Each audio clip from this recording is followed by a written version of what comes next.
ഒരു മനുഷ്യൻ തന്നോട് ചെയ്യുന്ന അതിക്രമങ്ങൾ രണ്ട് രൂപത്തിലാണ്. ഒന്ന് ശിർക്ക് എന്ന ഏറ്റവും വലിയ അതിക്രമമാണ്. അതിനോളം വലിയ അക്രമം മറ്റൊന്നില്ല. യാ ബുനയ്യ ലാ തുശ്രിക് ബില്ലാഹ് ഇന്ന ശിർക ലദുൽമുൻ അളീം. ലുഖ്മാൻ എന്ന മഹാനായ മനുഷ്യൻ പണ്ട് തൻ്റെ മകനെ ഉപദേശിച്ചതിലുള്ളതുപോലെ വഇദ് ഖാല ലുഖ്മാനു ലിബ്നിഹി വഹുവ യഅദുഹു യാ ബുനയ്യ ലാ തുശ്രിക് ബില്ലാഹ് ഇന്ന ശിർക ലദുൽമുൻ അളീം. ലുഖ്മാൻ മകനെ ഉപദേശിച്ച സന്ദർഭം മകനോട് പറഞ്ഞു, എൻ്റെ മോനെ, നീ അള്ളാഹുവിൽ പങ്കുചേർക്കരുത്, ശിർക്ക് ചെയ്യരുത്. ഇന്ന ശിർക ലദുൽമുൻ അളീം. ശിർക്ക് ഏറ്റവും കൊടിയ അക്രമമാണ്. സകല പ്രവർത്തനങ്ങളെയും തകർത്തു കളയുന്ന, സ്വർഗം ഹറാമാക്കി കളയുന്ന, നരകം ശാശ്വതമാക്കുന്ന തിന്മയാണ് ശിർക്ക്. അതിനോളം വലിയ തിന്മ മറ്റൊന്നില്ല. അള്ളാഹു ആ തിന്മ ഒരിക്കലും പൊറുക്കുകയില്ല.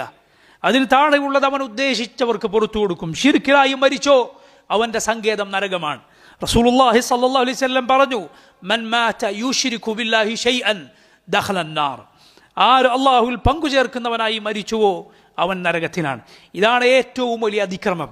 അതുകൊണ്ട് പ്രിയ സഹോദരങ്ങളെ, ഏറ്റവും അധികം നമ്മൾ സൂക്ഷിക്കേണ്ടത് ഈ അക്രമം നമ്മുടെ ജീവിതത്തിൽ വന്നു പോകുന്നതിനെയാണ്. അതാണ് അവനവനോട് ചെയ്യുന്ന ഏറ്റവും വലിയ അതിക്രമം. രണ്ടാമത്തെ അതിക്രമം സ്വന്തത്തോട് ചെയ്യുന്ന അതിക്രമം മറ്റുള്ള തിന്മകളാണ്. ശിർക്കിന് ശേഷമുള്ള മറ്റുള്ള തിന്മകൾ, അതിൻ്റെ സ്ഥിതി എന്താണ്? അള്ളാഹു ഒരു പക്ഷേ അവനെ ശിക്ഷിക്കാതെ നേരെ സ്വർഗത്തിലാക്കിയേക്കും ആ തിന്മകളുമായി മരിച്ചാൽ. അതല്ല എങ്കിൽ അള്ളാഹു റബ്ബുൽ ആലമീൻ അവനെ ആ തിന്മകളുടെ പേരിൽ ശിക്ഷിക്കുകയും എന്നിട്ട് സ്വർഗത്തിൽ പ്രവേശിപ്പിക്കുകയും ചെയ്യും. എങ്ങനെയാണ് എങ്കിലും പ്രിയ സഹോദരങ്ങളെ, തിന്മകളുമായി മരിച്ചു പോവുക എന്നത് വലിയ അപകടമാണ്. അള്ളാഹുവിലേക്ക് തൗബ ചെയ്ത് മടങ്ങുക, തിന്മകൾ അവസാനിപ്പിക്കുക. ഈ രണ്ട് അതിക്രമങ്ങൾ ഒരു മനുഷ്യൻ സ്വന്തത്തോട് ചെയ്യുന്നതാണ്.